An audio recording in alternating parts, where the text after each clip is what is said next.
Mr. Shoaff said to me that he thought it was a worthy goal to become financially independent for 3 major reasons. First, with money no longer a time-consuming consideration, I could then begin devoting heavy time to all the other dimensions of my life. Second, he suggested I become financially independent because it would tremendously increase my ability to help others. Only from positions of strength, including financial strength, can we help someone else.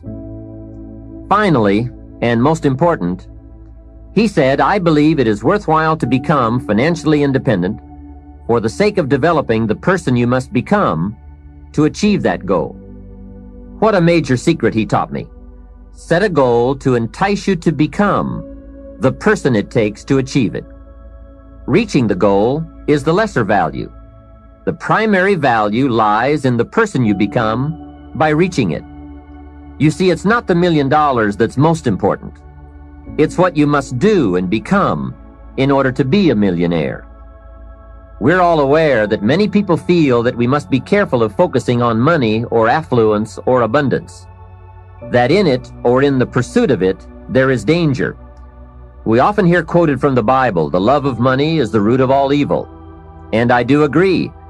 If you make money your love, and you pursue affluence to the exclusion of or at the expense of other values of life, you have lost, not won. However, let us consider this question. If you could do better, should you? That's not a bad question.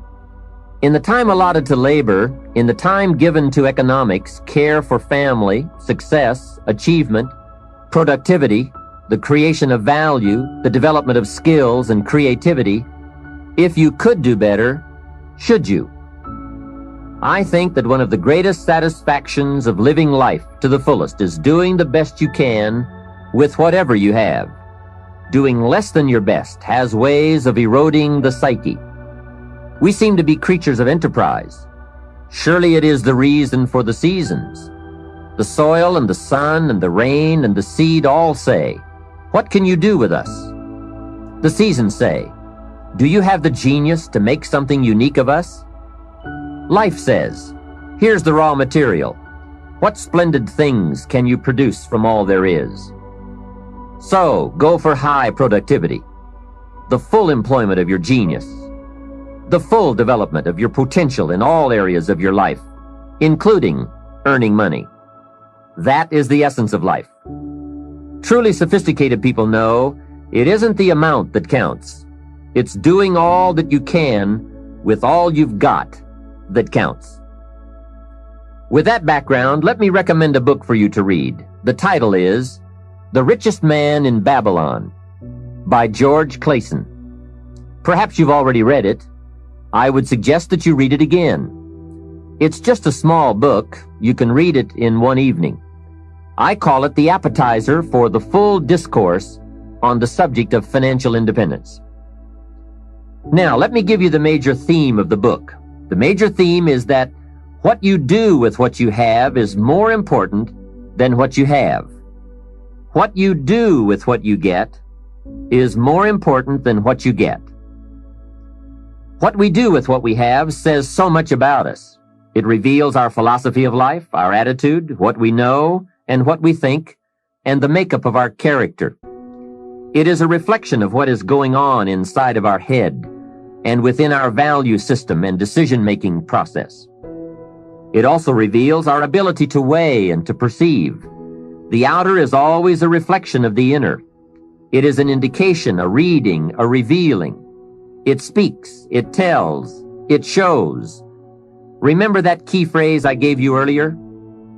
Everything is symptomatic of something, and it is symptomatic of something right or something wrong. It is a wise policy not to ignore the symptoms, for they can be early signs of a poor choice of philosophy, or a sign that something important is being misread, misunderstood, miscalculated. So of all places, take a look here. What you are doing with your money says something about you. Now, what you're doing may be okay. All I'm suggesting is that you take a look. Let me give you some of the details of a good financial plan as suggested by Clason's book. First, a very broad but important statement. Learn to live on 70% of your net income. Net meaning the money you have left after paying your taxes. Learn to live on 70%. The reason it's 70 is because you're going to be doing some very special things with the 30%. So what's left, 70%, is yours to spend. Now let's talk about the all-important subject of how you allocate the 30%. I remember one day saying to Mr. Schoaf, if I had more money, I would have a better plan. He said to me, Mr. Rohn, I would suggest that if you had a better plan, you would have more money. So it's not the amount that counts, it's the plan that counts. It's not what you allocate, it's how you allocate it. Here's the first part of the allocation process. Of the 30% you're not spending, 10% should go to charity, giving back part of what you have taken out to help those who cannot help themselves. I think that's a good percentage. Now, you can pick your own percentage. It's your life, and it's your plan.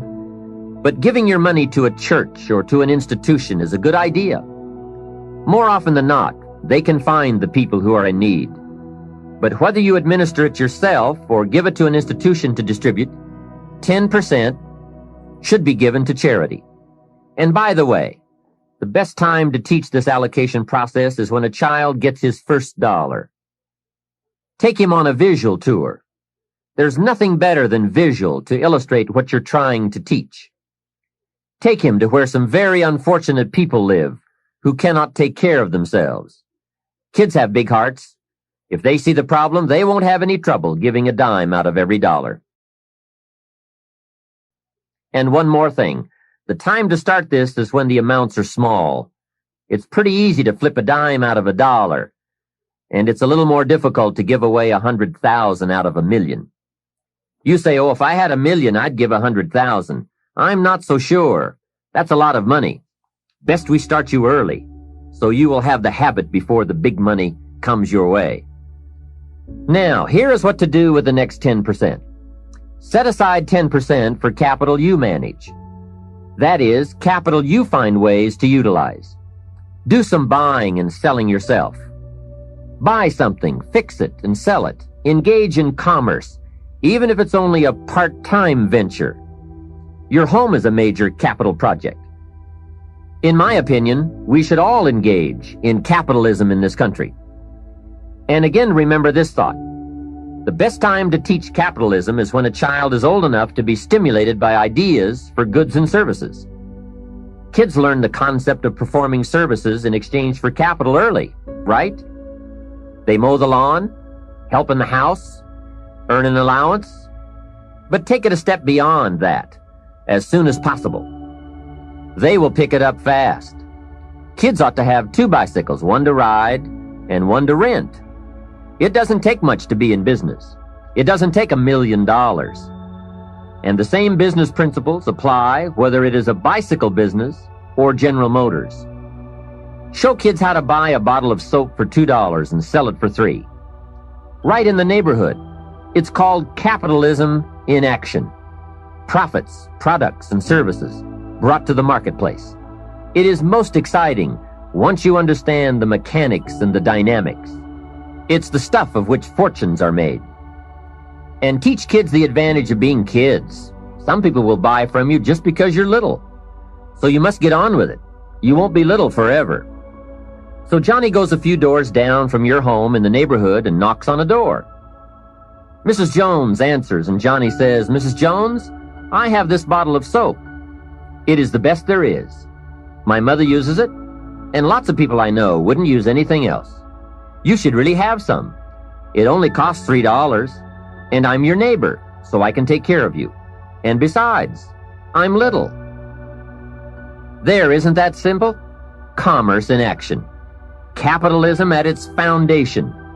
You see, the only danger in capitalism is if capital gets in the hands of too few people.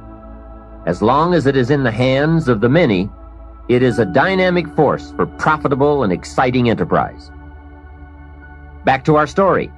Mrs. Jones says, "Johnny, I appreciate your coming by, and I think your product is unique, but really, to be honest with you, I have plenty of soap." Johnny says, "Let me come in and check." Hey, kids know how to overcome objections. They have been mastering that skill all their lives. Johnny knows how to get in the door.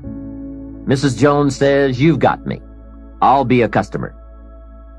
Now, when he comes home, you must get ready to teach all the other principles of enterprise and successful living.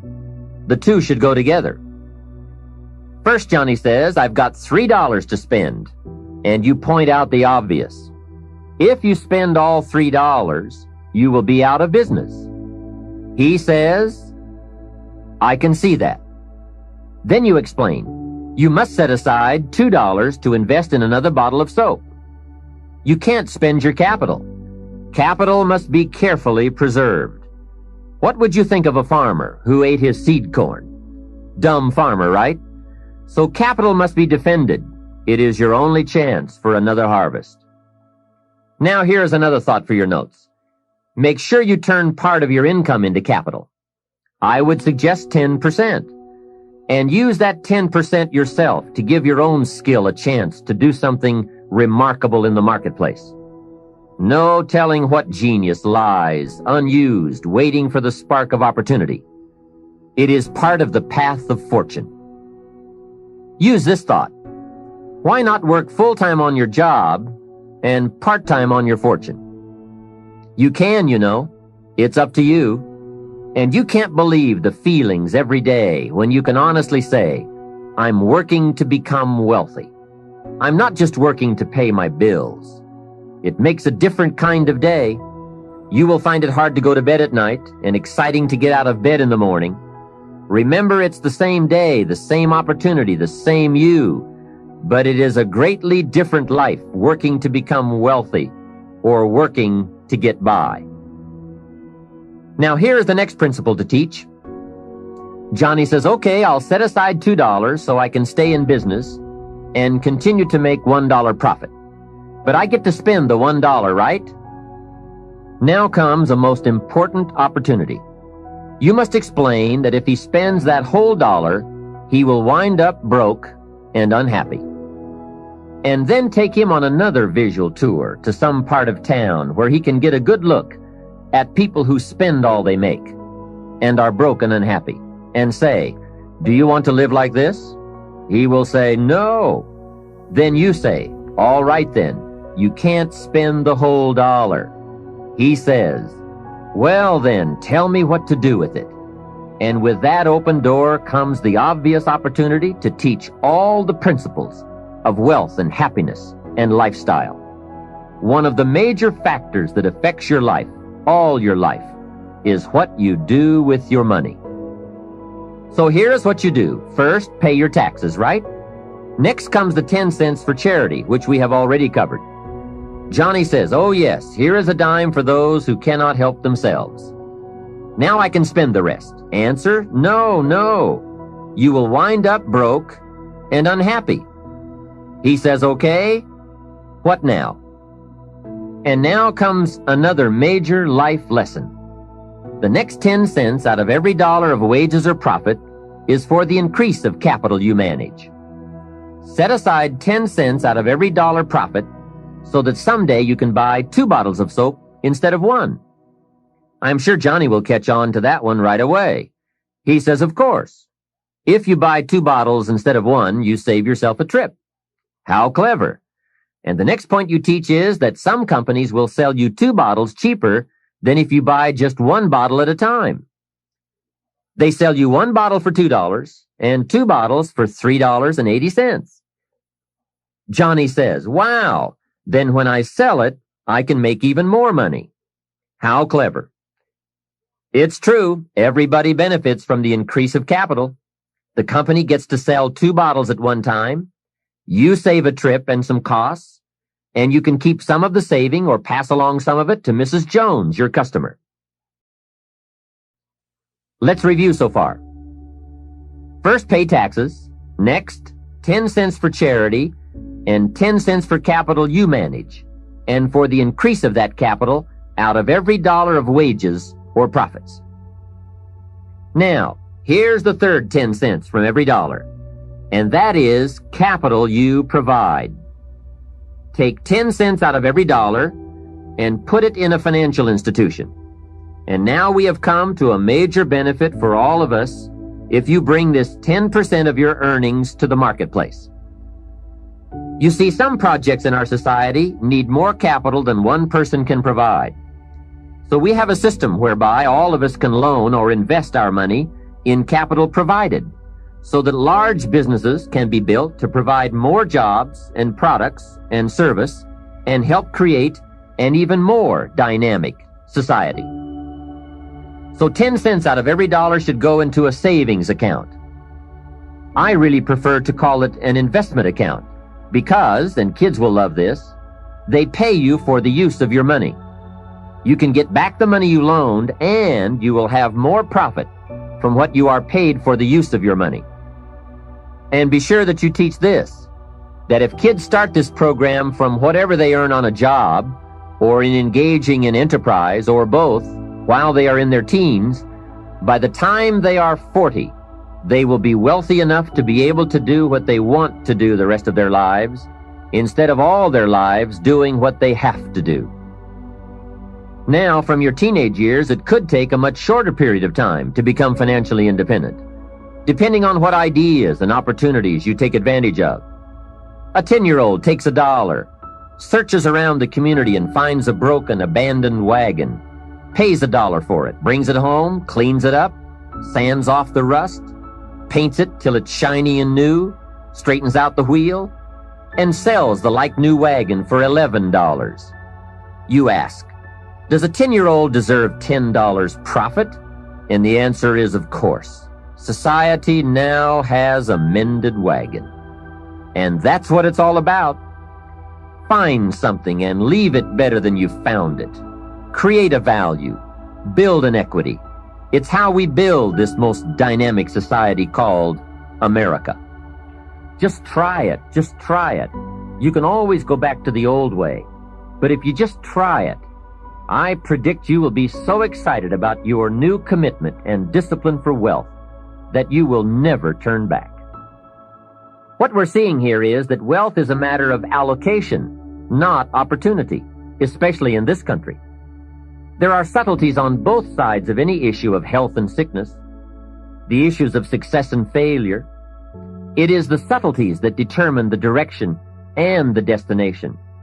The major reason it is so subtle is because what you do in a single day or a single week or month doesn't seem to matter that much. But remember, as we said earlier, everything matters. Everything weighs something.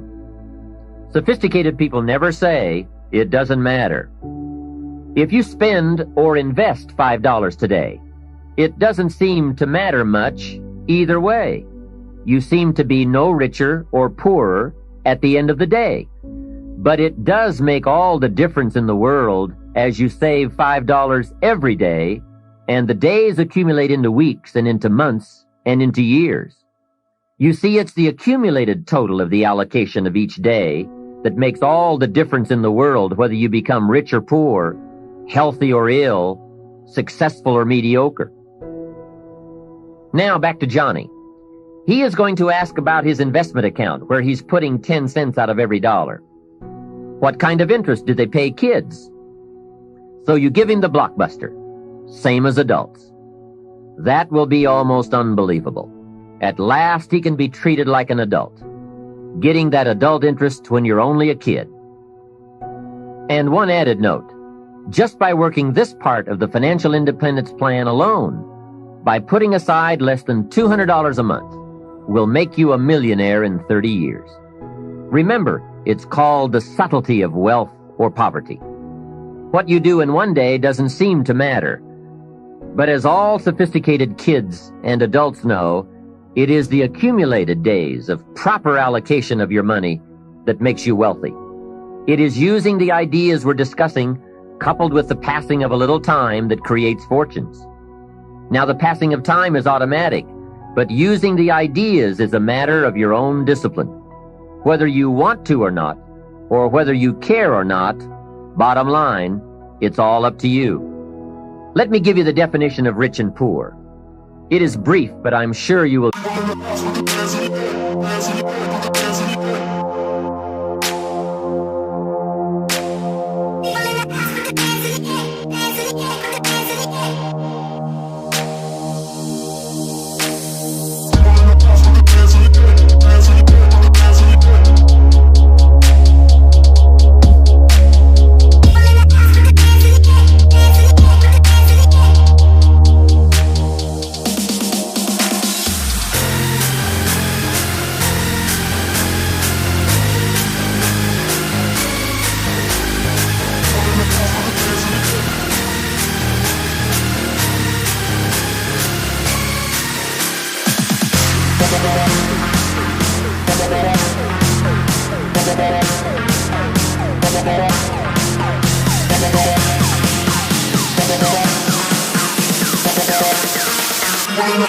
There's